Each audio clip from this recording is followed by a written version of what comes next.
Master minds commerce చదవాలనుకునే 10th inter విద్యార్థుల తొలి ఎంపిక.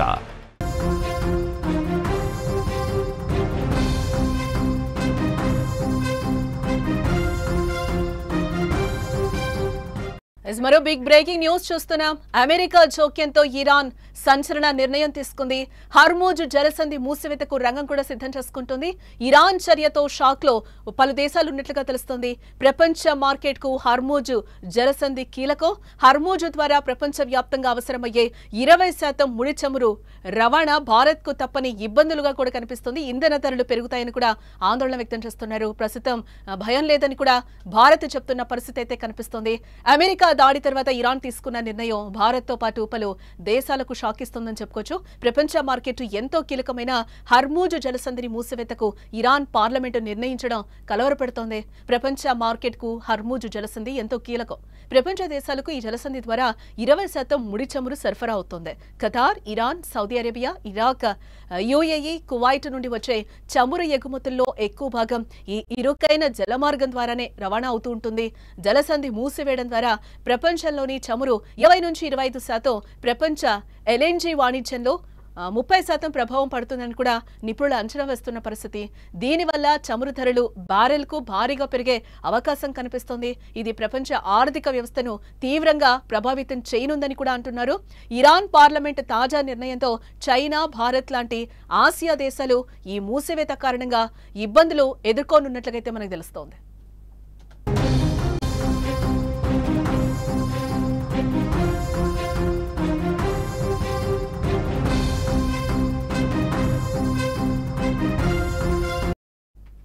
భారతదేశానికి హర్మూజ్ జలసంధి చాలా ముఖ్యమైనది. మన దేశం దిగుమతి చేసుకుంటున్న మొత్తం దిగుమతి 5.5 మిలియన్ బ్యారెళ్లలో రోజుకు 2 మిలియన్ బ్యారెళ్ల ముడి చమురు హర్మూజ్ జలసంధి ఇరుకైన జలమార్గం ద్వారానే రవాణా అవుతోంది. అయితే హర్మూజ్ జలసంధి మూసివేసిన భారత్ కు ఇబ్బంది లేదని కేంద్ర ప్రభుత్వం చెప్తోంది. ఆయిల్ సరఫరాపై భయం లేదు, చాలా నిల్వలు ఉన్నాయని కేంద్ర పెట్రోలియం, సహజ వాయు మంత్రి హర్దీప్ సింగ్ పూరి అంటున్నారు. చమురు మార్కెటింగ్ కంపెనీలకు వారాలకు సరిపడా సరఫరాలు ఉన్నట్టుగా కూడా ఆయన వివరించడం జరిగింది. రష్యన్ చమురు హర్మూజ్ జలసంధి నుంచి కాకుండా సూయజ్ కాలువ, కేఫ్ ఆఫ్ గుడ్ హోప్ లేదా పసిఫిక్ మహాసముద్రం ద్వారా వస్తుంది. ఇటు అమెరికా, పశ్చిమాఫ్రికా, లాటిన్ అమెరికన్ ప్రవాహాలు కూడా బ్యాకప్ ఆప్షన్లుగా ఉండడంతో భారత్ కు కొన్ని రోజులు ఎలాంటి ఇబ్బంది కూడా లేకపోవచ్చు అని అంటున్నారు. ఎలాంటి ఇబ్బంది లేకుండా ఇంధన దిగుమతులకు ప్రత్యామ్నాయ మార్గాలను కూడా అన్వేషిస్తోంది. అయితే ఇది తాత్కాలికంగా ఊరటనిచ్చిన యుద్ధం మరిన్ని రోజులు కొనసాగితే మాత్రం ఇండియాపై తీవ్ర ప్రభావం ఉండొచ్చని కూడా నిపుణులు చెప్తున్న పరిస్థితి కనిపిస్తుంది. ఇక ఇదే అంశానికి సంబంధించిన మరింత సమాచారాన్ని మా సీనియర్ జర్నలిస్ట్ విజయ్ అందించే ప్రయత్నం చేస్తారు. ఎస్ విజయ్, ఇరాన్ గత కొన్ని రోజులుగా హర్మూజ్ జలసంధిని మూసివేస్తామని కూడా చెప్తూ వస్తున్న పరిస్థితి అయితే కనిపిస్తుంది. ఈ రోజు అదే జరిగిందని అనుకోవచ్చు అంటారా? దీంతో భారత్ పై చమురు దిగుమతులు పడే అవకాశం ఉందా? ఏం జరగబోతుంది అనుకోవచ్చు అంటారు?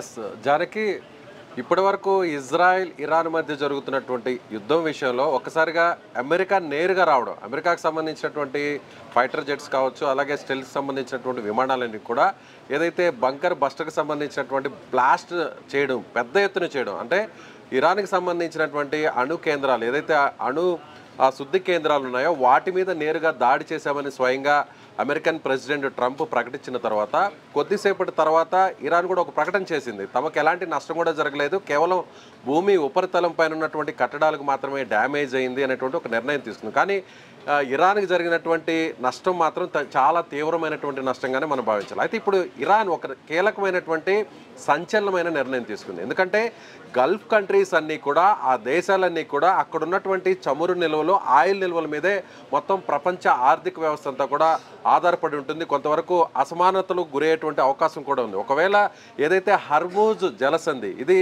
ముఖ్యంగా గల్ఫ్ కంట్రీస్ సంబంధించినటువంటి ఆయిల్ రవాణా అంతా కూడా ఈ జలసంధి మీదుగానే ప్రపంచంలో ఉన్నటువంటి ఏదైతే తూర్పు ఆసియా కావచ్చు, ఆస్ట్రేలియా కావచ్చు, ఇలా ఆఫ్రికా దేశాలన్నిటికీ కూడా ఇక్కడి నుంచే ముఖ్యంగా ఆయిల్ రవాణా అంతా కూడా జరుగుతుంది. అయితే క్రూడ్ ఆయిల్ అంతా కూడా ఇక్కడి నుంచి జరిగేటువంటి క్రమంలో ఇప్పుడు ఒక్కసారిగా ఆ జలసంధిని క్లోజ్ చేస్తున్నాము అనేటువంటి ఒక నిర్ణయాన్ని ప్రకటించింది. దీన్ని పార్లమెంట్లో కూడా ప్రవేశపెట్టింది. ఈ బిల్లుని వెంటనే పార్లమెంటు కూడా, ఇరాక్ పార్లమెంటు ఆమోదించింది. అయితే ఇప్పుడు ముఖ్యంగా ఇక్కడ జరుగుతున్నటువంటి జల రవాణా చూస్తే ప్రపంచ దేశాలన్నిటికి సంబంధించినటువంటి ఆయిల్కి సంబంధించిన రవాణా అంతా కూడా, సహజ వాయువుకు సంబంధించినటువంటి రవాణా అంతా కూడా ఈ మార్గం గుండా దాదాపుగా 20 నుంచి 30% ప్రపంచానికి సంబంధించిన అన్ని దేశాలకు సంబంధించినటువంటి ఆయిల్ రవాణా అంతా ఈ మార్గం గుండా వెళ్తుంది.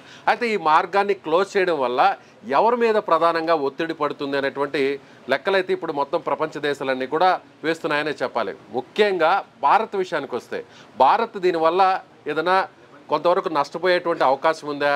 ఒకవేళ నిల్వలు ఎక్కువగా లేని సమయంలో ఈ దేశం మీదే ముఖ్యంగా ఇరాన్ నుంచి వచ్చేటువంటి అంటే ఈ మార్గం నుండి ఏదైతే గల్ఫ్ కంట్రీస్ వచ్చేటువంటి ఆయిల్ ఒకవేళ రవాణా ఆగిపోతే మన దగ్గర ఉన్నటువంటి చమురు నిల్వలు తగ్గిపోతే దాని ప్రభావం మన ఆర్థిక వ్యవస్థ మీద ముఖ్యంగా ఆయిల్ ధరలు పెరగడం మీద ఏమన్నా ఆధారపడి ఉందా అని ఒకసారి మనం విశ్లేషణ చేసే ప్రయత్నం చేస్తే కొంతవరకు మాత్రమే ఆ ప్రభావం ఉండే అవకాశం ఉంది. ఎందుకంటే మోడీ తీసుకున్నటువంటి కొన్ని సంవత్సరాల కిందట ఆయన తీసుకుంటూ వస్తున్నటువంటి నిర్ణయాలే ఇవాళ మనల్ని సేఫ్ ప్లేస్లో ఉన్నాయని ఖచ్చితంగా చెప్పవచ్చు. ఎందుకంటే గతంలో కూడా మనం గల్ఫ్ కంట్రీస్ మీదే ప్రధానంగా ఆయిల్కి సంబంధించినటువంటి రవాణా మీద ఆధారపడినటువంటి పరిస్థితి. ముఖ్యంగా యుఏఈ కావచ్చు, ఇరాన్ కావచ్చు, అలాగే సౌదీ అరేబియా కావచ్చు, ఇలాంటి దేశాల నుంచి మనం దిగుమతి చేసుకుంటూ వస్తున్నాం. అయితే ఇప్పుడు ఈ దేశాలకు సంబంధించినటువంటి ఆయిల్ రవాణా అంతా కూడా ఈ జల సంధి మీదనే రావాల్సినటువంటి పరిస్థితి. అంటే ముఖ్యంగా సూయిజ్ కెనాల్ ఎంత ప్రయారిటీ ఉంటుందో వరల్డ్లో ఉన్నటువంటి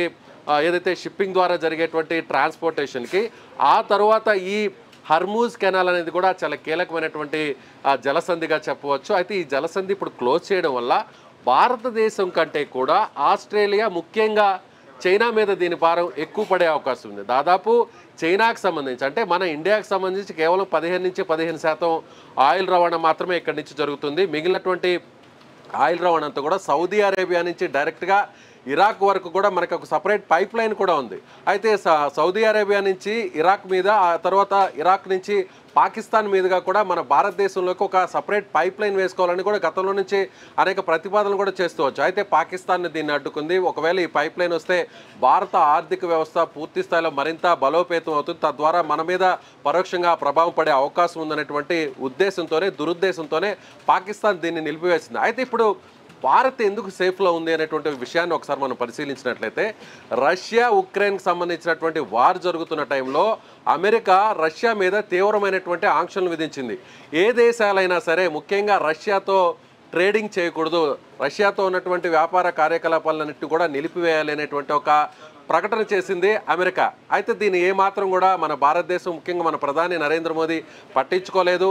రష్యాతో మనకున్నటువంటి అనుబంధం వల్ల దశాబ్దాలుగా మనకున్నటువంటి మిత్ర దేశంలో మొదటి స్థానంలో ఉన్నటువంటి దేశం రష్యా. మన టెక్నాలజీ విషయాన్ని కావచ్చు, అదేవిధంగా ప్రతి విషయంలో కూడా ముఖ్యంగా డిఫెన్స్కి సంబంధించినటువంటి ఆయుధాల సరఫరా కావచ్చు, ఆయుధాల తయారీ కావచ్చు, లేదంటే స్పేస్ టెక్నాలజీ కావచ్చు, ఇలా ప్రతి విషయంలో కూడా ప్రపంచ దేశంలోనే ముఖ్యంగా రష్యా మాత్రమే మనకి ఒక బలమైనటువంటి మిత్ర దేశంగా చెప్తుంటాం. కాబట్టి రష్యాతో ఆ స్థాయిలో కూడా ఆంక్షలు విధించినా కూడా అమెరికా ఎక్కడ కూడా ఆంక్షల్ని మనం కనీసం పట్టించుకోలేదు. నేరుగా రష్యా నుంచే మనం ఆయిల్ని దిగుమతి చేసుకున్నాం. అంటే అప్పటి వరకు రష్యా ఎవరికైతే ఎగుమతులు చేస్తూ వచ్చిందో, అమెరికా ఎప్పుడైతే ఈ ప్రకటన చేసిందో, అమెరికా ఎప్పుడైతే రష్యా ఉక్రెయిన్ వారు తీవ్రమైనటువంటి తరుణంలో అప్పుడు అమెరికా రష్యా నుంచి దిగుమతులు చేసుకోవడం నిలిపివేయాలి, అలాగే రష్యాకు సంబంధించినటువంటి వ్యాపార కార్యకలాపాలను నిలిపేయాలనేటువంటి ఒక హెచ్చరిక చేసిన నేపథ్యంలో చిన్న చిన్న దేశాలన్నీ కూడా రష్యా నుంచి ఆయిల్ని దిగుమతి చేసుకోవడం కొంతవరకు మ్యాక్సిమం నిలిపివేసింది. అయితే భారత్ మాత్రమే రష్యా నుంచి ఆయిల్ని మనం దిగుమతి చేసుకుంటూ వస్తున్నాం. మునుపటి కంటే కూడా అంటే గల్ఫ్ కంట్రీస్ కూడా ముఖ్యంగా ఏదైతే ఇప్పుడు మనం చెప్తున్నటువంటి ఇస్లామిక్ కంట్రీస్ ముఖ్యంగా ఆయిల్ నిక్షేపాలు ఎక్కువ ఉన్నటువంటి దేశాలు, ఈ దేశాల నుంచి మనం చమురుని దిగుమతిని చేసుకునేటువంటి స్కేల్ని కొంతవరకు తగ్గించామనే చెప్పాలి. ఇప్పుడు రష్యా నుంచి నిల్వలను మనం ఆయిల్ రవాణాని ఎక్కువ శాతం చేసుకుంటున్నాం. కాబట్టి ఇప్పుడు హర్మూజ్ జలసంధి క్లోజ్ అయినా కూడా భారతదేశం మీద ముఖ్యంగా సామాన్యుడి మీద ఈ భారం పడే అవకాశం ఎంతవరకు ఉంది అనేది ఇప్పుడు మొత్తం ఆర్థిక నిపుణులందరూ కూడా అంచనా వేస్తారు. కొంతవరకే పెరిగే అవకాశం ఉంది, అది కూడా 2 నుంచి 3 రూపాయలు మాత్రమే పెరిగే అవకాశం ఉంటుంది. పెట్రోల్ ధరలు కావచ్చు, లేదంటే డీజిల్ ధరలు కావచ్చు, లేదంటే ఏదైతే గ్యాస్కి సంబంధించినటువంటి ధరలు కూడా. ముఖ్యంగా ఎప్పుడైతే రష్యా వైపు మనం నిలబడ్డామో, రష్యా మనకు సపోర్ట్గా ఉందో కొంతవరకు ఇప్పుడు భారతదేశం సేఫ్లో ఉందని చెప్పాలి. ముఖ్యంగా ఈ ప్రభావంతో, ఈ నిర్ణయంతో చైనా మీద దీని ప్రభావం ఎక్కువ పడే అవకాశం ఉంది. దీనివల్ల అంటే ఇప్పుడు ఇరాక్ తీసుకున్నటువంటి ఈ నిర్ణయంతో అమెరికా ఎలా స్పందిస్తూ చూడాల్సినటువంటి పరిస్థితి. ఎందుకంటే అమెరికా ఇప్పటి వరకు ఏదైతే బాంబింగ్ జరిగిన తర్వాత, ఏదైతే న్యూక్లియర్ స్టేషన్స్ మీద అటాక్ జరిగిన తర్వాత చాలా గర్వంగా ఆ విషయాన్ని ట్రంప్ ప్రకటించుకున్నారు. ఆ తర్వాత ఎక్కడా కూడా భయపడకుండా ఇరాన్ ఇలాంటి నిర్ణయం తీసుకుంది. ఇప్పుడు డైరెక్ట్గా రష్యా ఒకవేళ రంగంలో దిగి, ముఖ్యంగా చైనా మీద దీని ప్రభావం పడుతుంది కాబట్టి చైనా ఏం నిర్ణయం తీసుకుంటుంది? ఇప్పటి వరకు చైనా ఇరాన్కి పరోక్షంగా సపోర్ట్ చేస్తూ వస్తుంది, ఎక్కడా కూడా ప్రత్యక్షంగా చైనా సపోర్ట్ చేయలేదు. కానీ రష్యా మాత్రం ఇరాన్ వైపు నిలబడతామని బహిరంగంగా స్టేట్మెంట్ ఇచ్చింది. అవసరమైతే కొన్ని ఆయుధాలను కూడా తాము ఇవ్వడానికి సిద్ధంగా ఉన్నామని కూడా చెప్తుంది. మరోవైపు ఇరాన్ కూడా ఒక ప్రకటన కూడా చేసింది, రష్యా కూడా గతంలో ఒక ప్రకటన కూడా చేసింది. అవసరమైన సమయంలో, కీలకమైనటువంటి సమయంలో, అత్యవసరమైనటువంటి సమయంలో, ఇరాక్కి చివరి నిమిషం ఉన్నటువంటి సమయంలో తాము న్యూక్లియర్ వెపన్ని కూడా ఇరాక్ ఇవ్వడానికి సిద్ధంగా ఉన్నాము అంటూ రష్యా ఒక స్టేట్మెంట్ ఇచ్చింది. ఆ స్టేట్మెంట్ని మనం ఒకసారి పరిశీలించినట్లయితే ఇప్పుడు ఇలాంటి సమయంలో ఒకవేళ రష్యా కానీ న్యూక్లియర్ వెపన్ని కానీ ఇరాక్ ఇస్తే దాన్ని ఇజ్రాయెల్ మీద కానీ ఒకవేళ ప్రయోగిస్తే ఇది ఖచ్చితంగా 3వ ప్రపంచ యుద్ధానికి దారి తీసేటువంటి అవకాశం ఉంది. ఇప్పటి వరకు కూడా ఇరాన్, ఇజ్రాయెల్ ఈ 2 దేశాల మధ్య యుద్ధం జరుగుతున్నా అందులో నేరుగా అమెరికా ఇప్పుడు జోక్యం చేసుకొని ఆ దేశాల మీద నేరుగా ఫైటర్ జెట్స్ ద్వారా బాంబింగ్ చేసినా కూడా ఇప్పటి వరకు కూడా మిగిలినటువంటి దేశాలన్నీ కూడా కాస్త ప్రశాంతంగా ఉండడానికి కారణం వాళ్ళ ఆర్థిక వ్యవస్థ మీద ఎక్కడ కూడా భారం పడినటువంటి పరిస్థితి. ఈ యుద్ధాలన్నీ కూడా జానికి ఒకే విషయం చెప్పాలి, ఇప్పుడు జరుగుతున్నటువంటి యుద్ధాలన్నీ కూడా చూస్తే ఆయా దేశాలు కంటే ముఖ్యంగా వాళ్ళ సొంత దేశాలు కలిగేటువంటి ప్రయోజనం ఏంటి, నష్టం ఏంటి, వీటిని ఎక్కువగా ముందు అందరూ కూడా క్యాలిక్యులేట్ చేస్తారు. ఇలా చూసినటువంటి పరిస్థితుల్లో ఇది అమెరికాకి ఈ నిర్ణయం కొంతవరకు కలిసి వస్తుందా లేదంటే నష్టం కలిగిస్తుందా అనేది ముందు మనం అంచనా వేయాలి. ఎందుకంటే ఇప్పుడు అమెరికా ట్రంప్ ఎప్పుడైతే మళ్ళీ తిరిగి 2వసారి అధ్యక్షుడయ్యాడో ట్రంప్ తీసుకుంటున్నటువంటి వాణిజ్యపరంగా ఆయన తీసుకుంటున్నటువంటి నిర్ణయాలన్నీ కూడా మొత్తం ప్రపంచ దేశాలకు సంబంధించినటువంటి ఆర్థిక వ్యవస్థల మీద కొంతవరకు ప్రతికూలంగా మారుతున్నటువంటి పరిస్థితులు కనిపిస్తున్నాయి. అయితే చైనా ఒక నిర్ణయం తీసుకుంది, చైనాకు వ్యతిరేకంగా ఆంక్షలు పెట్టడం జరిగింది. అయితే ఇప్పుడు అమెరికా ఏం చెప్తుందంటే, సో ఒకవేళ ఈ కెనాల్ని క్లోజ్ చేశారు కాబట్టి, ఈ జలసంధిని క్లోజ్ చేశారు కాబట్టి, హర్ముజ్ జలసంధిని, అమెరికానే డైరెక్ట్గా ఇప్పుడు రంగంలోకి వచ్చి మిగిలినటువంటి దేశాలన్నీ కూడా ఆయిల్ను తాము అమ్ముతాము, మా దగ్గర నుంచి ఆయిల్ని కొనుగోలు చేయండి అంటూ కూడా ఇప్పుడు ఒక వక్ర బుద్ధిని ఇప్పుడు అమెరికా తెర మీదకి తీసుకొచ్చేటువంటి అవకాశం ఉంది. సో ఇప్పుడు ఇరాన్ తీసుకున్నటువంటి ఈ నిర్ణయం వల్ల అమెరికాకు ప్రయోజనం కలిగితే మాత్రం అమెరికా వెయిట్ అండ్ సీ అనేటువంటి ధోరణిలో ఉంటుంది. అయితే దీని ప్రభావం తీవ్రంగా చైనా మీద పడుతుంది కాబట్టి చైనా ఒకవేళ ప్రత్యక్షంగా రంగంలోకి దిగితే మాత్రం ఉద్రిక్త పరిస్థితులు పెరిగే అవకాశం ఉంది. 3వ ప్రపంచ యుద్ధానికి కూడా దారి తీసేటువంటి అవకాశం ఉంది.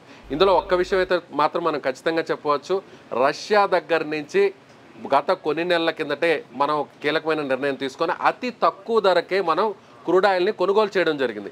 క్రూడ్ ఆయిల్ని అతి తక్కువ ధరకే మనం కొనుగోలు చేసినా కూడా ఎక్కడా కూడా మన గవర్నమెంట్ ఆయిల్ రేట్స్ని డౌన్ చేయలేదు. అలాగే ప్రీవియస్గా ఉన్నటువంటి ఆయిల్ ధరలు ఎలా ఉన్నాయో ఆ ధరలను అలాగే కంటిన్యూ చేస్తూ వచ్చారు. అయితే మిగిలినటువంటి ఈ ధనాన్నంతా కూడా ఇప్పుడు మన భారతదేశం ఏం చేస్తుందంటే, ముఖ్యంగా రోడ్ల రవాణా కావచ్చు, దేశానికి సంబంధించినట్టు వేరే రంగాల మీద కూడా ఇన్వెస్ట్ చేస్తుంది. అంటే రోడ్డు మార్గాలు వాటి మీద ఇన్వెస్ట్ చేస్తూ వచ్చింది. అయితే ఇప్పుడు ఒకవేళ ఈ నిర్ణయం వల్ల, అంటే ఇరాన్ తీసుకున్నటువంటి ఈ నిర్ణయం వల్ల కొంతవరకు స్వల్పంగా రేట్లు పెరిగే అవకాశం ఉన్నప్పటికీ సామాన్యుడి మీద మాత్రం ఆ ధరల పెంపు వేసేటువంటి భారాన్ని